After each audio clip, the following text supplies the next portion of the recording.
আসসালামু আলাইকুম রাহমাতুল্লাহ। আলহামদুলিল্লাহ।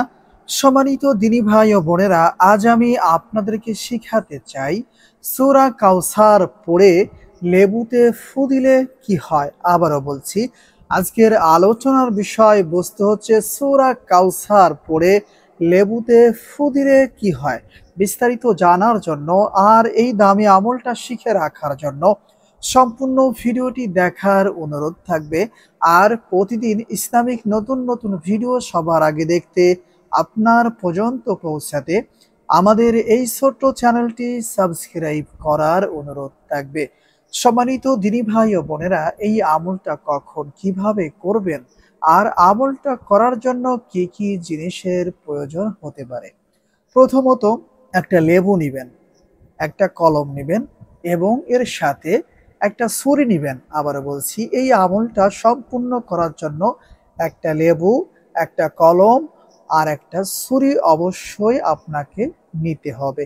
এরপরে আমার দেখানো পদ্ধতিতে যদি সম্ভব হয় ফজরের নামাজের পরে, আর তা না হলে মাগরিবের নামাজের পরে আপনারা এই আমলটা করলে বেশি উপকার পাবেন ইনশাআল্লাহ। এছাড়া অন্য টাইমেও করতে পারবেন, তবে ওই দুইটা টাইমে করলে বেশি উপকৃত হতে পারবেন।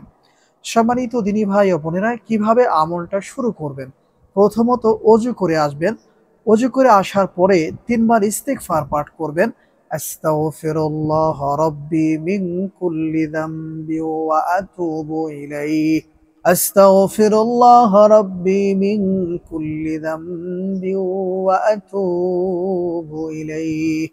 আস্তাগফিরুল্লাহ রাব্বি মিন কুল্লি যামবি ওয়া আতুবু ইলাইহি। এরপরে নামাজে দুরূদ শরীফ পড়বেন 7 বার।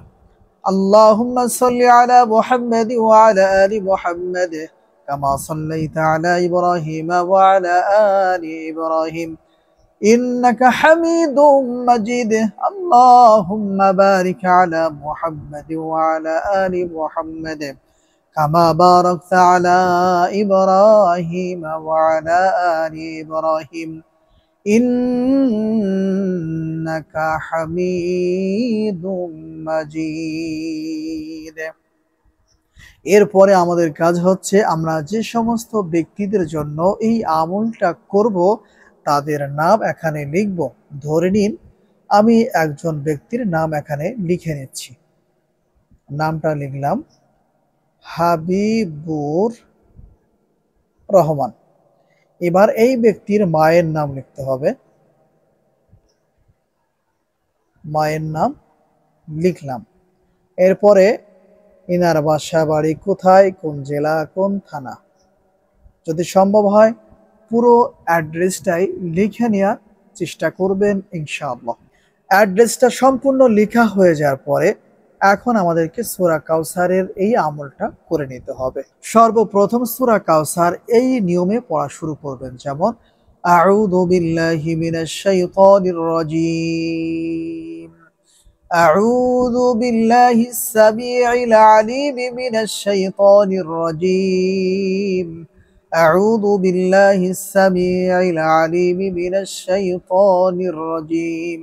بسم الله الرحمن الرحيم. إنا أعطيناك الكوثر فصل لربك وانحر ইন্না শানিআকা হুয়াল আবতার। সাথে সাথে এই লেবুতে একটি ফু অথবা দম করতে হবে, যেমন। এরপরে আবার পড়বেন বিসমিল্লাহির রহমানির রহিম। ইন্না আ'তাইনাকাল কাউসার ফাসাল্লি লিরাব্বিকা ওয়ানহার ইন্না শানিআকা হুয়াল আবতার। এরপরে আবারও পড়বেন বিসমিল্লাহির রহমানির রহিম। ইন্না আ'তাইনাকাল কাউসার ফাসাল্লি লিরাব্বিকা ওয়ানহার ইন্না শানিআকা হুয়াল আবতার। এরপরে আবারও লেবুর উপরে একটি ফু অথবা দম করে নেবেন। এই নিয়মে সূরাতুল কাউসার ৩ বার, ৫ বার, ৭ বার পড়ে লেবুতে ৭টি ফু অথবা দম করতে হবে। যদি ৩ বার পড়েন ৩টি ফু অথবা দম করবেন। যদি ৫ বার পড়েন তাহলে লেবুতে ৫টি ফু অথবা দম করবেন। সম্মানিত দিনী ভাই ও বোনেরা, সর্বশেষ একবার দুরূদে ইব্রাহিম পড়বেন। আল্লাহুম্মা সাল্লি আলা মুহাম্মাদ ওয়া আলা আলি মুহাম্মাদ কামা সাল্লাইতা আলা ইব্রাহিম ওয়া আলা আলি ইব্রাহিম ইন্নাকা হামিদুম মাজিদ। আল্লাহুম্মা বারিক আলা মুহাম্মাদ ওয়া আলা আলি মুহাম্মাদ কামা বারাকতা আলা ইব্রাহিম ওয়া আলা আলি ইব্রাহিম ইন্নাকা হামিদুম মাজিদ। একবার দুরূদে ইব্রাহিম পড়া হয়ে যাওয়ার সাথে সাথে লেবুতে ২টি ফু অথবা দম করবেন। যেমন এই নিয়মে প্রথমত একটা লেবু পড়ে নিতে হবে। এরপরে আমরা একটা ছুরি নিব, ছুরিটার মাধ্যমে এই লেবুটাকে সুন্দর করে কাটার চেষ্টা করব। যত খণ্ড আপনি করতে পারবেন, যত ছোট ছোট করে আপনি কাটতে পারবেন কাটার চেষ্টা করবেন।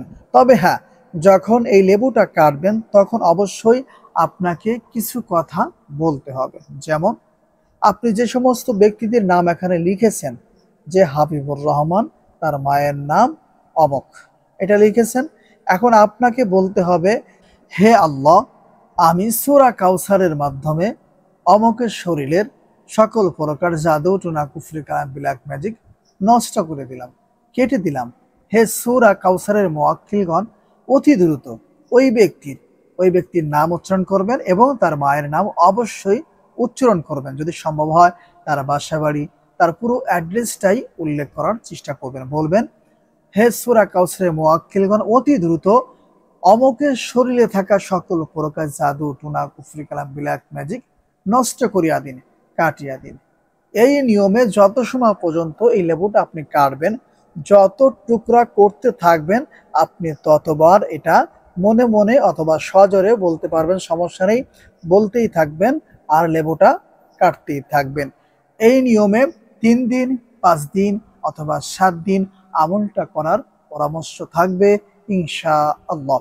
সম্মানিত দিনী ভাই ও বোনেরা, এখন আপনাদেরকে বলে দিব সূরা কাউসার পড়ে লেবুতে ফু দিলে কি হয়, অথবা এই লেবুর মাধ্যমে আমরা কি কি উপকৃত হতে পারি। সম্মানিত দিনী ভাই ও বোনেরা, এই আমলটা হচ্ছে জাদু, টুনা, কুফরি, কালাম, ব্ল্যাক ম্যাজিক, কালি সাধন, জাদু, বান, কাটা নষ্ট করার একটি সহজ উপায় অথবা আমল। আপনারা চাইলে খুব সহজেই সূরা কাউসারের মাধ্যমে আপনাদের শরীরে থাকা সকল প্রকার জাদু, টুনা নষ্ট করতে পারবেন ইনশাআল্লাহ। এমনকি রোগী যদি অনেক দূরে থাকে, অনেক সময় দেখা যায় অনেক দূরের রোগীরা ফোন দিয়ে থাকেন, অথবা ঢাকার বাহিরে, দেশের বাহিরে আছেন, লন্ডন আছেন, কেউ জাপান আছেন, কেউ ইতালি আছেন, এনারা ফোন দিয়ে থাকেন যে হুজুর, আমাদের শরীরে থাকা জাদু, টুনা, কুফরি, কালাম এটা নষ্ট করে দিন। সম্মানিত দিনী ভাই ও বোনেরা, আপনারা চাইলে খুব সহজেই দূরে থাকা রোগীদের চিকিৎসা এই আমলটার মাধ্যমে করতে পারবেন, তাদের শরীরে থাকা জাদু, টুনা, কুফরি, কালাম নষ্ট করতে পারবেন। তবে সেক্ষেত্রে আপনাদের জন্য পরামর্শ থাকবে, আপনারা প্রথমত আমার দেখানো পদ্ধতিতেই এই আমলটা করার চেষ্টা করবেন। যদি কাজ হয় তো আলহামদুলিল্লাহ, তাহলে আপনাকে কষ্ট করে আর কোনো সাধনা করতে হবে না। আর যদি আপনার আমলের ধারা কাজ না হয়, ব্ল্যাক ম্যাজিক নষ্ট না হয়, তাহলে আপনাকে কষ্ট করে সূরা কাউসারের যাকাত আদায় করতে হবে অথবা সূরা কাউসারের আমেল হতে হবে। তাহলে আশা করা যায় ইনশাআল্লাহ যে কোনো জায়গায় বসে রোগীদের শরীরে থাকা ব্ল্যাক ম্যাজিক, কালো জাদু, কুফরি, কালাম নষ্ট করে দিতে পারবেন ইনশাআল্লাহ। সম্মানিত দিনী ভাই ও বোনেরা, আজকের ভিডিওটি এ পর্যন্তই। তবে পরামর্শ থাকবে, যারা এই আমলটা করবেন তারা অবশ্যই ভিডিওতে লাইক করবেন, কমেন্টস করবেন, আর চ্যানেলে নতুন দর্শক হয়ে থাকলে অবশ্যই চ্যানেলটি সাবস্ক্রাইব করে অনুমতি নিয়ে এই আমলটা শিখে রাখার চেষ্টা করবেন। আশা করি ইনশাআল্লাহ মৃত্যুর আগ পর্যন্ত এই আমলের মাধ্যমে কাজ করতে পারবেন। আসসালামু আলাইকুম ওয়া রাহমাতুল্লাহ।